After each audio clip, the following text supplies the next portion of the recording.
we're embodying it, and with that, actually, your entire chakra system holistically gets activated. Once that happens, your heart chakra expands. Once you feel the energy and emotion in your heart, your entire auric field expands. And by doing that, it becomes magnetic.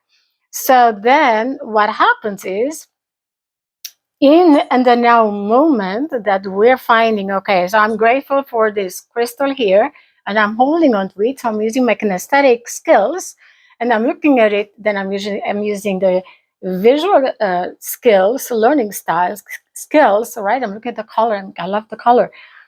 What happens is it's a trigger, a holistic response from our entire body, and this is actually that anchors us in the now moment. Because here's the difference.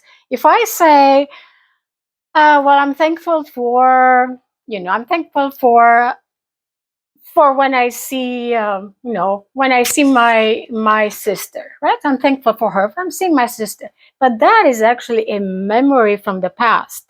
So I'm thinking right now in the moment, right now when I'm talking to you, right, or you when you will be writing it, we're thinking, we're in the now. Right now, we're doing this action of thinking and writing down, or me speaking to you. However, we're thinking of a past memory. And when that happens, we're actually moving with everything, with my thoughts. My brain doesn't understand past, present, and future. But because of this, it's void of any action, it's void of any emotion involved, and therefore that being a past memory, we end up living in the past itself.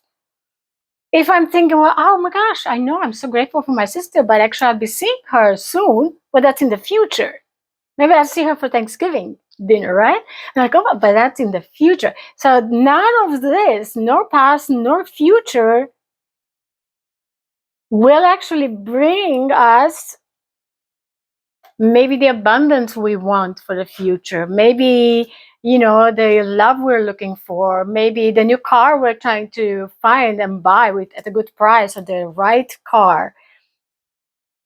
So the challenge itself then, these 20 days, and being the first day in this 20-day exercises and challenge, then the challenge is for us to learn to activate the now moment.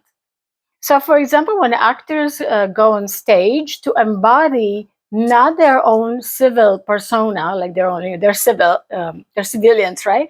But then there's a saying in acting where there is a line between, there's an invisible wall between the daily day life, right? You and I, like here, talking and chatting, and the action, a storyline that happens on stage, and actors have to embody it, have to embody their own character, the new character, right? Like in the movies, there's always an invisible line, there's a invisible wall.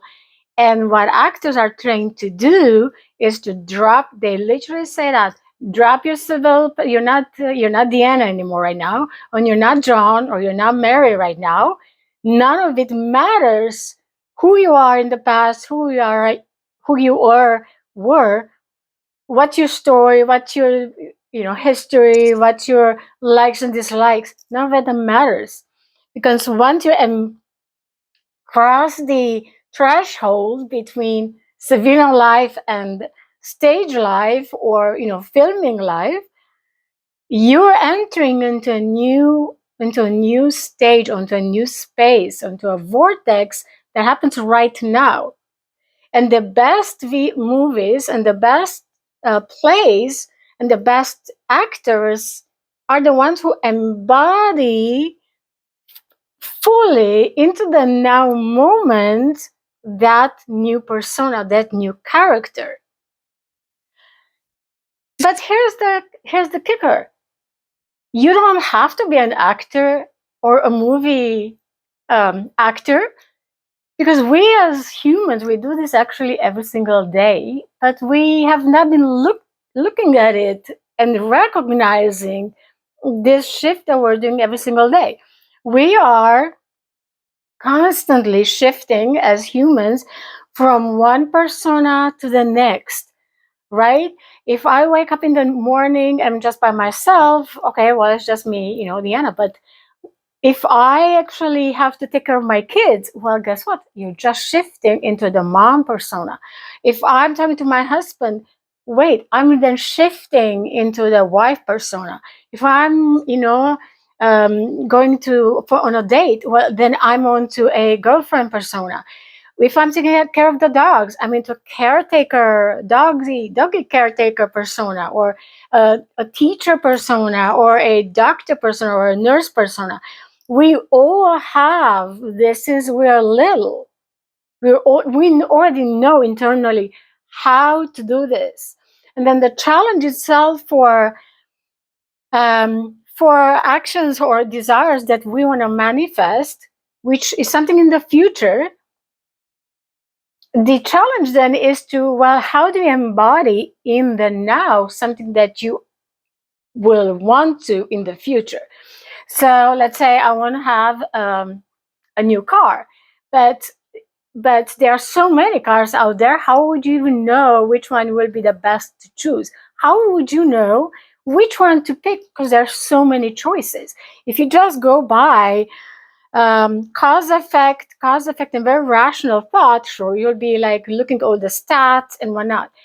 Oh, okay, which one is better? Which one has better mileage? Which one has this? Or which one has more items to it and little trinkets? But you already know, and we already have experienced as humans that life is not actually always happening as we're wanting it to happen, or how we put it on paper. Oh, that's my goal. I'm going to do this, this, and that. 3 things, and that's it. I'm going to get the best car. That is, and then mysteriously things start maybe not working, or something is like little lights start flashing on the dashboard, and we're like, well, what's going on? I thought I got the best car. Well, here's the thing: the car itself is an inanimate object. It's right there, it's devoid, it's void of any energy and any emotion. It's void of anything that actually makes it alive.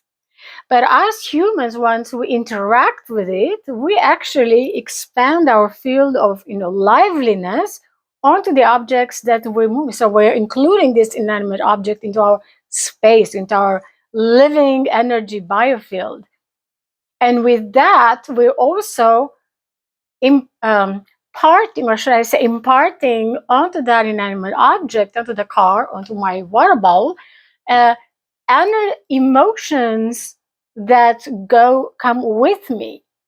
So because of that, then there is an exchange of energies, an exchange of emotion, and an exchange of frequencies based on the law of resonance that make the card I just picked, for example, which in theory, on paper, looked great. But you know what? Maybe I had discovered other things that didn't quite, they don't quite click all together. So then maybe my car starts not working. Well, why? It's because when I was actually looking at the car, what car to get, I was maybe very angry and very upset.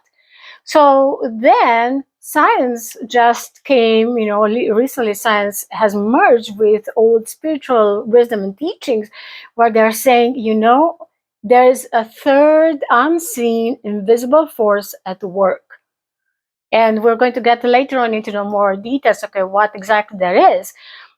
Sufficient for today is to say how we're feeling when we're making a plan for the future, how in the now, where I'm making now a plan for the future, but maybe I'm not fully centered, I'm not fully anchored in the present, fully anchored in my own potential. Who could I be actually when I'm driving that car in the future? So there's a bridge that happens between right now and the possibility in the future. And when I'm making this plan, actually, I'm sending a signal to the universe and I'm starting attracting something that matches exactly my energies right now, that I'm in what I'm right now.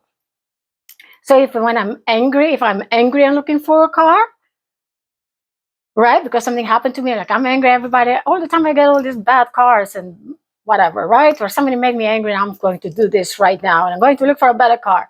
And then actually I'm drawing to me, I'm magnetizing towards me a car that actually has other difficulties and will match.